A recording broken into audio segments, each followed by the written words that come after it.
नमस्कार मंडळी, आज आपण घेऊन आलेलो आहे गव्हाची गुळपापडी. गोड पदार्थ घरात असावा म्हणून घरगुती पदार्थ आहे. हे आहे 1 बाउल गव्हाचं पीठ, थोडंसं भाजले. आपण तूप टाकून परत भाजणार आहोत. त्या अनुसार गुळ पावडर, गरजेनुसार तूप, खवलेला नारळ, डेसिकेटेड कोकोनट सुकं खोबरं, बारीक रवा आणि ड्रायफ्रूटचं क्रंच आणि जायफळ जे आपण वेळेवरती घालणार किसून. चला तर आपण आता करूया.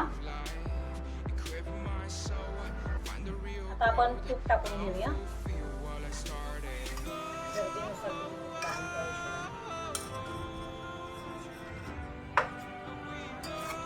तूप टाकले की आपण त्याच्यामध्ये गव्हाचं पीठ टाकून त्याला भाजून घेऊया.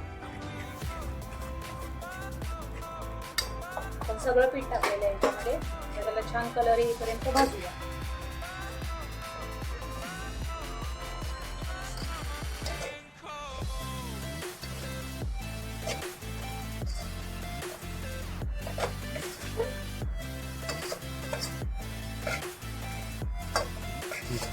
थोडंसं पीठ हे भाजत आलेलं आहे.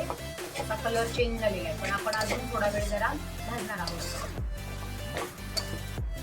हे बघा, आता हे तूप कसं पीठ आहे ना, तूप सोडत जाते. तूप सोडल्या म्हणजे पीठ भाजत आलेलं आहे. तूप सोडतंय आता पदार्थ.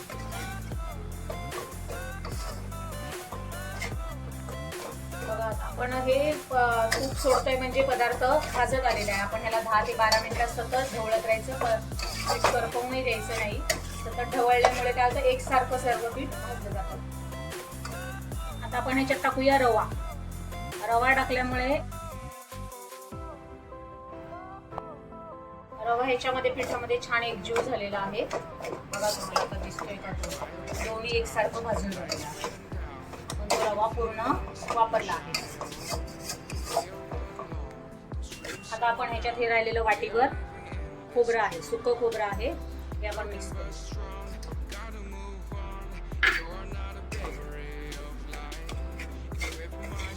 ह्याला चांगलं एकत्र एकजीव करून घेऊया. म्हणजे त्या ह्याच्यामध्ये पिठामध्ये खोबरं पण छान भाजलं जातं.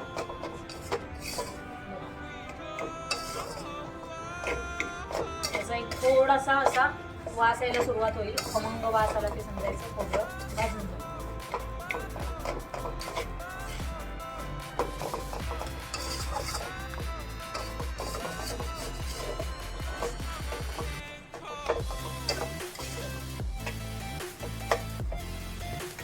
सगळे जिन्नस टाकून झाले, रवा, खोबरं वगैरे सगळं. आता शेवटला आपण काय करणार आहे, गुळ टाकणार आहे. गुळला खूप आपण पाकाच्या स्वरूपात नाही करणार, फक्त मेल्ट होईपर्यंतच हे करायचं. त्याला फक्त एकजीव करायचं पिठामध्ये. हा आपण गुळ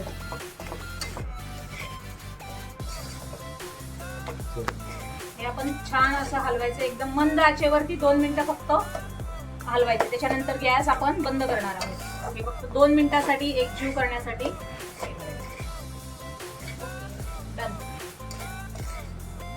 आता हे थोडं ड्रायनेस वाटतंय. आपण हवं असेल तर अजूनही तूप घालू शकता. आपला गुळ ऑर्गॅनिक आहे. चॉकलेटी काळा गुळ असल्यामुळे मिश्रणाचा कलरही त्या पद्धतीने येतो. पिवळा गुळ वापरला असता की अजून थोडा लाईट कलर येतो. हलवून घेऊ. आहे जायफळ पावडर. ही आहे जायफळ पावडर, ही आपण घेतलेली. ही थोडी आपण याच्यामध्ये टाकून घेऊ. जायफळ पावडर, वेलची पावडर ऑप्शनल आहे, तुम्हाला जे आवडेल ते टाकू शकता. 2 मिनिटं हलवून घेऊ. मिश्रण छान एकजीव झालं की आपण एका ताटात ते काढून घेणार आहोत. आता सर्व मिश्रण आपलं रेडी आहे. आता आपल्याकडे एका ताटाला तूप लावून रेडी आहे. आपण त्याच्यात आता सर्व मिश्रण काढणार आहोत.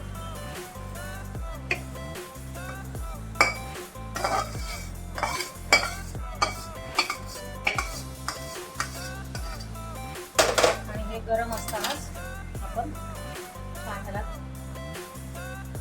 थापून घेऊया.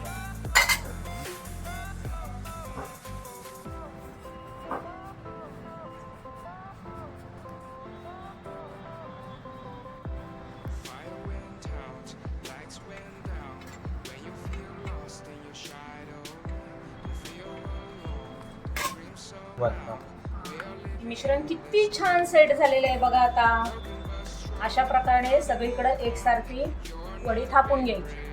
आता आपण ह्याच्यावरती टाकणार आहोत ड्रायफ्रुट्स. पिस्ता बदामची मी हे करून घेते. पिस्ता बदाम मी छान असं बारीक क्रंच करून घेतलेलं आहे.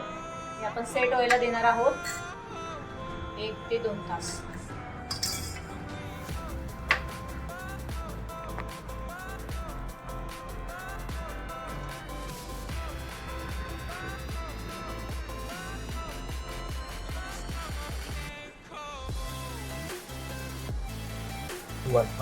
आता हे सर्व रेडी झालेले आहे. आपण ड्रायफ्रूट टाकले ते जरा आपण सेट करून घेऊया मिश्रणात आणि 2 तासासाठी मिश्रण सोडून देऊ. तुम्ही नॉर्मल टेम्परेचरला पण ठेवू शकता.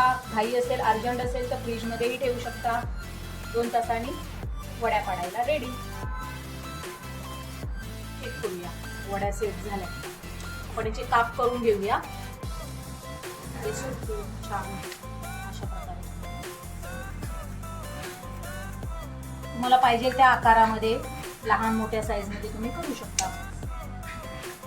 आणि ह्या भरपूर दिवस राहतात.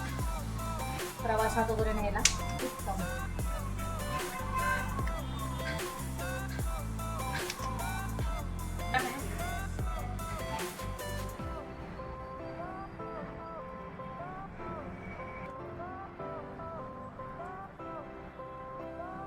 बघा वड्या रेडी आहेत. ही वडी आपली स्वीट डिश तयार आहे.